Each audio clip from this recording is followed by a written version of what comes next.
Question number 27 और question number 27 हमारे पास linear inequality का है, सॉल्यूशन टू इनइक्वालिटी। और ये लेक्चर नंबर हमारे पास, हम नेक्स्ट लेक्चर पे आ गए। इसके कोई लेक्चर नंबर 8 है ये, और इसमें हम ये करेंगे कि हमें एक रीजन दे रखा है और इन बिटवीन कुछ लीनियर इनइक्वालिटीज़ हैं, A B C C D and D A. वो कह रहा है कि ये लाइंस हैं और इन लाइंस में ये रीजन बाउंड हुआ हुआ है। Write down the coordinates of the mid point of A B का मिड पॉइंट आपने बताना है। तो पहले आप सबसे पहले ए बी के कोऑर्डिनेट्स लिख लें। पॉइंट ए के coordinates on Y axis X always 0। Point A के कोऑर्डिनेट्स हैं 0, 5 और पॉइंट बी के कोऑर्डिनेट्स हैं 3 एक्स है और y की वैल्यू 8 है। Then midpoint of, we can find easily midpoint of AB का midpoint निकालने का फॉर्मूला है x1 plus x2 divided by 2 comma y1 plus y2 divided by 2। x1 और x2 की वैल्यूज हम लिख लेते हैं 0 plus 3 divide by 2 and y1 plus y2 divide by 2, 5 plus 8 divide by 2। This is equal to 1.5 and this is equal to 13 over 2 means 6.5। ये आपके पास mid point find out हो गया। मिड पॉइंट का नाम आप एम भी सपोज कर सकते हैं। नेक्स्ट हमारे पास है कि आप ये ग्राफ के थ्रू भी निकाल सकते हैं मिड पॉइंट। नेक्स्ट है हमारे पास है कि आपके पास वैल्यू दे रखी है, write down region R is defined by the 4 inequalities. One of this, एक इनइक्वालिटी गिवन है हमारे पास बी पार्ट में, y less than and equal to x plus 5 and find the other 2 inequalities, 3 inequalities. बाकी 3 inequalities आपने find out करनी है। हम देखते हैं ग्राफ। अच्छा, ग्राफ में हमारे पास जो वैल्यू है वो इक्वेशंस जो हैं, लाइंस जो हैं वो ये हैं। एक लाइन है A D which is on Y axis या वाई एक्सिस ही है, तो इक्वेशन ऑफ वाई एक्सिस हमेशा x इज़ इक्वल टू 0 होती है।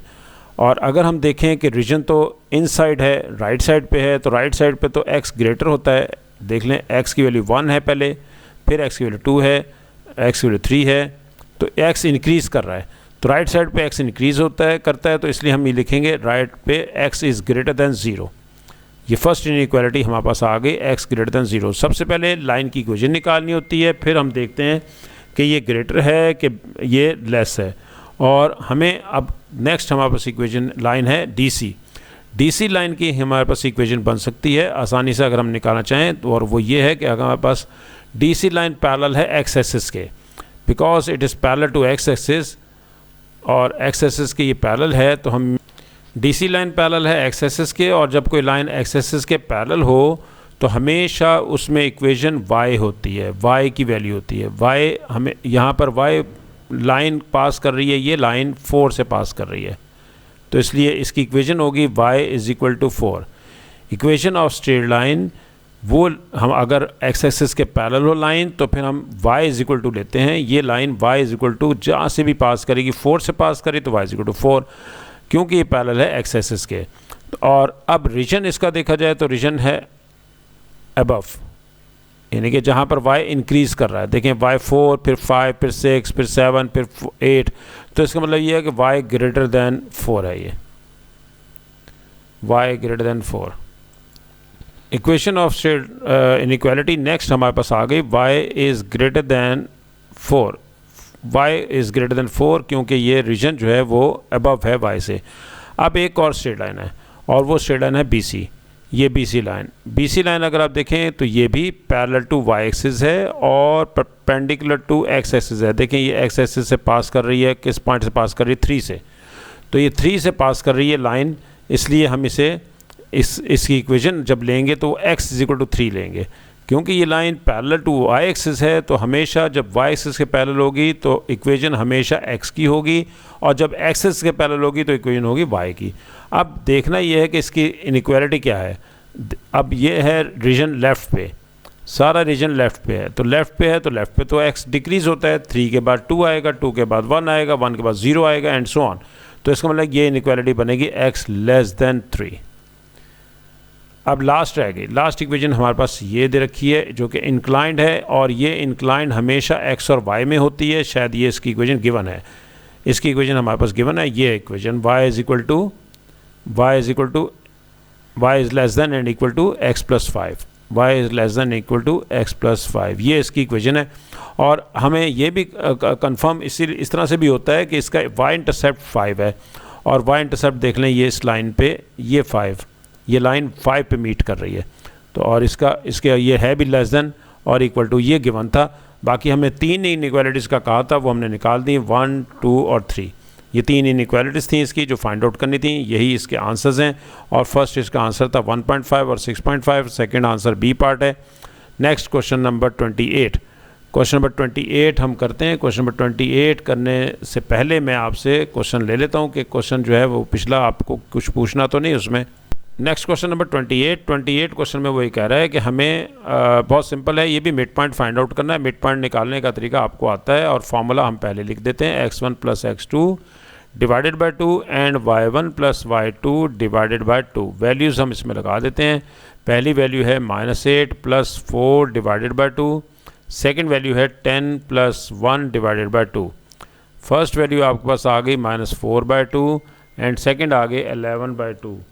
-4/2 आपके पास हो गया -2 and the second one is 5.5। तो ये इसका आंसर आ गया -2 एंड 5.5। ये आपको आंसर क्वेश्चन आता है। अब हम करते हैं इक्वेशन पी क्यू की निकालना चाहते हैं। तो पी क्यू की इक्वेशन निकालने के लिए पहले पॉइंट पी लिखते हैं विच इज़ -8 एंड 10, और फिर क्यू आप 4 और 1। ये आपके पास है इक्वेशन ऑफ स्ट्रेट लाइन। हमारे पास हमेशा y is equal to mx plus c होती है। m की वैल्यू हम निकालेंगे सबसे पहले, which is gradient of the line P Q, gradient of P Q, gradient of P Q, ये हम पहले निकाल लेते हैं। और ये m है y2 minus y1 over x2 minus x1। ये फार्मूला है हमारे पास। हम इस फार्मूले में वैल्यूज़ लगा देते हैं। फार्मूले में वैल्यू लगाते हैं 10 minus 1 divided by x2 minus x1। y2 मैंने इसका नाम रखा है 10 का, और 10 माइनस 1 हो गया। इसी तरह से x2 है -8 माइनस 4, ऊपर आ गई वैल्यू 9 और डिनोमिनेटर में 12। 3 3 द 9, 3 4 द 12, -3/4। ये आपके पास ग्रेडियंट आ गया। वैल्यू लगा देंगे यहाँ, y is equal to -3/4 x plus C. लेकिन अभी c नहीं निकला, तो c कोई भी पॉइंट आप लगा सकते हैं। जैसे मैं इसमें पॉइंट q लगा लेता हूँ, क्योंकि वो ज़रा उसमें वैल्यूज शॉर्ट हैं। x की वैल्यू 4 है, y की वैल्यू 1, x की value 4, y is equal to 1। हम ये वैल्यू लगाते हैं इसमें, इससे हमारे पास c का आंसर निकला आएगा।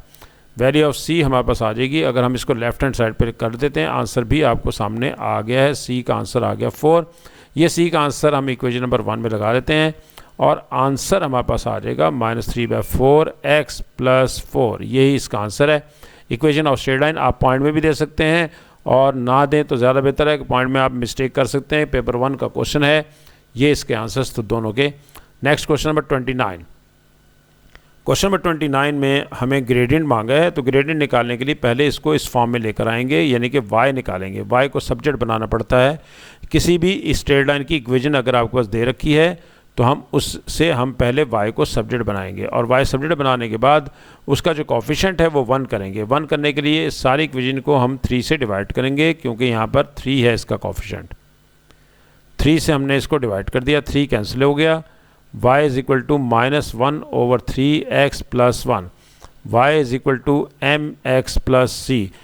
ग्रेडियंट ऑफ स्ट्रेट लाइन आ गई। कंपेयर करने के बाद m का आंसर आ गया -1 ओवर 3। यही आपको आंसर चाहिए था, तो और ये हमारे पास आ गया। नेक्स्ट पार्ट बी है। पार्ट बी में वो कह रहा है कि on the diagram shade and label with the letter R the region defined by the inequalities. ये इनइक्वालिटीज़ दे रखी हैं, इससे आपने शेड करना है और इसको इनइक्वालिटीज़ को लिखना है। सबसे पहले मैं यहाँ से स्टार्ट करता हूँ, जिसमें x greater than and equal to 0 है ये इनइक्वालिटी। पहले आप इसकी इक्वेशन लिखा करें, x is equal to 0। x is equal to 0 हमेशा equation of straight line y axis का होता है। ये इक्वेशन ऑफ y एक्सिस होती है जब x इज़ इक्वल टू 0 होगा। इक्वेशन ऑफ y एक्सिस, क्योंकि y एक्सिस पर x 0 होता है, और अगर y इज़ इक्वल टू 0 होगा तो फिर वो इक्वेशन ऑफ x एक्सिस होता है। ये इक्वेशन ऑफ x एक्सिस होगा। लेकिन ये इक्वेशन ऑफ वाई एक्सिस है, यानी कि आपके पास ये वाई एक्सिस है और ये लाइन है। इस लाइन को हम पहले प्रॉपर, ये हमारे पास लाइन है जो कि 3 से स्टार्ट हो रही है और ये line x is equal to 0 की लाइन है, x इज इक्वल टू 0। लेकिन क्योंकि ग्रेटर का साइन है तो इसलिए हम इसको राइट पे लेके जाएंगे। राइट पे ये x हमेशा ग्रेटर होता जाता है। पहले आएगा 0, फिर आएगा 1, फिर आएगा 2, ये देखें 0, फिर 1, फिर 2, फिर 3, तो इसका शेड राइट पे आएगा। हमें जो दे रखा है x greater than equal to 0, इसका मतलब ये है कि आंसर जो है वो राइट साइड पे जाएगा। अब हम लेते हैं सेकंड हमारे पास है y is less than and equal to x plus 3। हम स्ट्रेट लाइन की इक्वेशन लेते हैं y is equal to x plus 3। Straight line की ये इक्वेशन है, इसका मतलब ये हुआ कि इसमें y इंटरसेप्ट 3 है, तो ऐसी लाइन जिसका y इंटरसेप्ट 3 है वो ये लाइन है। ये लाइन आप देख रहे हैं y is equal to x plus 3 की लाइन है और इसमें हमें इनइक्वालिटी जो दे रखी है वो है लेस देन की। तो लेस देन की इनइक्वालिटी है, इसका मतलब है कि इसका जो शेड होगा वो इनसाइड होगा ऐसे। लेकिन यहाँ शेड नहीं लेंगे, जो मैं अब ड्रॉ कर रहा हूँ इस जगह पे, इस पोर्शन में शेड नहीं आएगा। शेड आएगा इस जगह पे क्योंकि यहाँ पर कॉमन शेड हमें चाहिए सबका। x ग्रेटर दैन 0 जो है वो सिर्फ राइट पे है, लेफ़्ट पे नहीं है, इसलिए हम राइट पे ही रहेंगे। हमें शेड यहाँ चाहिए। अब देखें ये लाइन, इस लाइन का भी हम डाउन लेंगे, है ये पूरी लाइन यहाँ तक, देखें पूरी लाइन चल रही कंप्लीट यहाँ तक। हम शेड ये भी इसमें शामिल है, लेकिन हम शेड लेना चाहते हैं कॉमन रीजन R का। तो कॉमन रीजन जो है वो ये बनता दिखाई दे रहा है क्योंकि इसमें x ग्रेटर दैन 0 भी है और इसमें इस लाइन का लेस देन भी है। हमें ये line y less than and equal to x plus 3 भी यहाँ पर मौजूद है और x greater than and equal to 0 भी मौजूद है। तीसरी लाइन वो ये है 3y plus x greater than and equal to 3। तो हम सबसे पहले इसमें से y निकाल लेंगे, वो हमारा पहले भी पिछले पार्ट में निकाल चुके हैं हम। इसको x को राइट पे शिफ्ट कर देते हैं, 3 से हम डिवाइड कर देते हैं। तो ये देखें जब हम 3 से डिवाइड करेंगे तो मैंने प्रीवियस पार्ट में सॉल्व कर दिया था। 1 इसका y इंटरसेप्ट है, तो 1 y इंटरसेप्ट वाली लाइन ये है और वैसे भी एक ही लाइन रह गई है और वो यही है, y is greater than and equal to -1/3 x plus 1। हमें दिया है इनइक्वालिटी ग्रेटर दैन, तो ग्रेटर दैन का मतलब है कि y ऊपर जाता है तो ग्रेटर होता है, जैसे 1 फिर 2 फिर 3 फिर 4, ये देखें 4 एंड 5 एंड सो ऑन, ये ऊपर जाता जाएगा तो ये ग्रेटर हो जाएगा। तो इसका मतलब है कि ये लाइन जो कि आपको दिखाई दे रही है, इस जिस लाइन की ये इक्वेशन दी है, तो ग्रेटर के लिए तो ये आपके पास साइड आएगी, ये ग्रेटर के लिए ग्रेटर होना है ऊपर। तो ये देखें कि ये शेड पोर्शन आपके पास आ गया कॉमन सबका, कि जिसमें कॉमन पोर्शन होगा R रीजन यहाँ लाई करेगा। ये तीनों इनइक्वालिटीज़ इस जगह पे लाई कर रही हैं, कोई भी इसमें हमें और इशू नहीं है। तीनों लाइंस हमारे पास मौजूद थी, तीनों का हमने शेड यहाँ पर निकाल दिया है और हमें इसमें कोई और पार्ट नहीं गिवन। पार्ट बी और पार्ट ए था। पार्ट बी में the region defined by the inequalities, बस इतना ही पूछा था। तो आंसर जो है वो हमारे पास 33.7 वैसे दिया हुआ उसने सॉल्व करके, लेकिन हमारे पास फर्स्ट था 15.7, ये आंसर ही किसी और का है, ये आंसर इसका है ही नहीं, क्योंकि हमारे पास यहाँ पर सिर्फ शेड करना था इसमें। तो अब आप नेक्स्ट क्वेश्चन नंबर हमारे पास आ रहा है 30 क्वेश्चन में हमें कहा गया है कि आपने इसका मिड पॉइंट लेना है। नेक्स्ट हमारे पास क्वेश्चन नंबर 30 है। 30 थोड़ा सा डिफरेंट क्वेश्चन आ गया है। M is the mid point of the line joining P and Q। P और Q ये लाइन है हमारे पास एक, और इस लाइन को जो ये लाइन ज्वाइन हो रही है वो P और Q से ज्वाइन हो रही है। इनका मिड पॉइंट, ये मिड पॉइंट है इसका, ये है M मिड पॉइंट है, यानी कि 1:1 की रेशो है। और उसके बाद वो कहता है R lies on PQ produced such that PR is equal to 3 times PQ। यानी कि अब हमने PQ ही इतनी बड़ी बना दी है, तो अब R को हमें बनाते हुए हमारी मुश्किल पेश आ रही है। दोबारा से बना लेते हैं इसके डायग्राम को, कोई मसला नहीं है। ये देखें क्योंकि वो 3 टाइम्स PQ के इक्वल है PR। ये हम ले लेते हैं हम PQ, एक शॉर्ट सी लाइन ले लेते हैं PQ, और इसका मिड पॉइंट M है।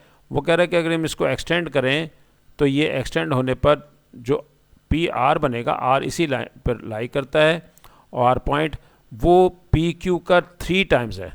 PQ को 3 टाइम्स करें तो तब वो PR के इक्वल बनेगा, ये PR। पी आर यहाँ से लेकर यहाँ तक है, ठीक हो गया। अब वो कहता है कि 3 टाइम्स पी क्यू इक्वल होगा पी आर के, तो ये हम बाद में यूज़ करेंगे, हमारे पास क्वेश्चन में यह यूज़ होगा P R is equal to 3 times P Q. अच्छा, हमें फाइंड आउट करना है P M ratio P R. बहुत आसान हो गया, P M ratio P R यानी कि P M over P R. अगर हम यहाँ पर पी आर की वैल्यू लगा दें तो फिर देखते हैं कि क्या सिचुएशन बनती है। पी आर की वैल्यू है 3 टाइम्स पी क्यू, और पी एम जो है वो बेसिकली हाफ है पी क्यू का, क्योंकि M is the mid point, because M is the mid point of P Q, therefore half of P Q is P M. P M is the half of P Q, क्योंकि M mid point है, तो M mid point है तो P M जो होगा वो half of P Q होगा, P Q का हाफ पोर्शन होगा। डिनोमिनेटर में देखें तो वो 3 टाइम्स पी क्यू है, तो पी क्यू कैंसिल हो गया। कैंसिल आपने कट नहीं करना, ऐसे ही बस कैंसिल कर देना है। ये 2 नीचे आ जाएगा, ये नीचे आके मल्टीप्लाई होगा 3 से 1/6। तो इसका मतलब ये हुआ कि हमारे पास आंसर आ गया पी एम और पी आर का जो रेशो है वो 1/6 है। यही इसका आंसर हमारे पास आएगा। और नेक्स्ट क्वेश्चन है, उसमें पार्ट है जिसमें पॉइंट पी दे रखा है, B part. Point P given है 1 - 2 एंड पॉइंट क्यू गिवन है 5 और 6। और हमें ये कहा गया कि एम इसके कोऑर्डिनेट्स निकाल दें। एम तो मिड पॉइंट था, मिड पॉइंट निकालने का फॉर्मूला आपको आता है 1 + 5 divided by 2, comma -2 + 6 divided by 2। अब हम ऐसे करेंगे, 6/2 3 हो गया और 4/2 2 आ गया। ये एम मिड पॉइंट भी हमारे पास निकल आया। पार्ट 1 था इसका, और इसी में पार्ट 2 है, वो इम्पॉर्टेंट है कि आपको एक इक्वेशन स्ट्रेट लाइन की दे रखी है 4x + ky + 10 = 0। वो कह रहा है पास कर रहा है 5 और 6 से, वैल्यू ऑफ k निकाल दें। तो जब कोई लाइन किसी पॉइंट से पास करेगी तो हम उसकी इक्वेशन उस पर फाइंड आउट कर सकते हैं कि क्या है, 5 और 6 से पास कर रही है। हम ये कर सकते हैं कि 4x + ky + 10 = 0। एट पॉइंट हम ले लेते हैं क्यू पे देखते हैं कि ये क्या होगा। x की जगह पे 5, y की वैल्यू 6। x जगह पे हम 5 लिखेंगे और y की जगह पे हम 6 लिख लेते हैं, और इससे हमारे पास आंसर देखते हैं क्या आता है। 20 + 6k + 10 = 0, 30 + 6k = 0, 6k = -30, सो k = -5। आपने 6 से जब डिवाइड करेंगे तो k का आंसर -5 आएगा। ये आंसर्स आए हैं, आंसर्स चेक करते हैं। आंसर, पहला आंसर हमारा 1/6 था, वो सही है। दूसरा 3, 2 और तीसरा आंसर -5। तीनों आंसर्स हमारे पास ठीक हो गए हैं और हमारे पास ये आंसर आ गए हैं। नेक्स्ट क्वेश्चन नंबर 31 आपको होमवर्क पे दे रहा हूँ मैं, आप अपने पास नोट कर लें। ये आपने होमवर्क करना है, कोशिश करनी है, इसको ट्राई करना है। हमारा नेक्स्ट लेक्चर यहीं से शुरू होगा। इस लेक्चर में आप ने रीजन ही फाइंड आउट करना है। इसमें क्वेश्चन में ए भी आपको दे रखी है, लाइन की इक्वेशन दे रही गई है, और इसका ग्रेडियंट निकालना है और कुछ नहीं करना। और नेक्स्ट पार्ट में आपको शेड करना है वो रीजन जहाँ पर ये इनइक्वालिटीज़ लाई कर रही हैं। इनइक्वालिटीज़ 5 इनइक्वालिटीज़ हैं। x < = 5 है, y < <= 5 है, और right down the other 3 inequalities. यानी कि इसका मतलब ये हुआ कि यहाँ पर 5 लाइंस हैं। तो एक तो ए बी लाइन हो गई, और एक लाइन आपके पास रीजन की ये वर्टिकल लाइन है, एक हॉरिजॉन्टल लाइन है, 2 वर्टिकल लाइन है और 2 हॉरिजॉन्टल हैं, और एक इंक्लाइंड है। इस तरह से आपके पास 5 लाइंस बन रही हैं। ये आपका होमवर्क है, आप इसको ट्राई कीजिएगा, अटैम्प्ट करना है आपने इस क्वेश्चन को, और इंशाल्लाह ताला नेक्स्ट लेक्चर हमारा यहीं से स्टार्ट होगा। Thank you.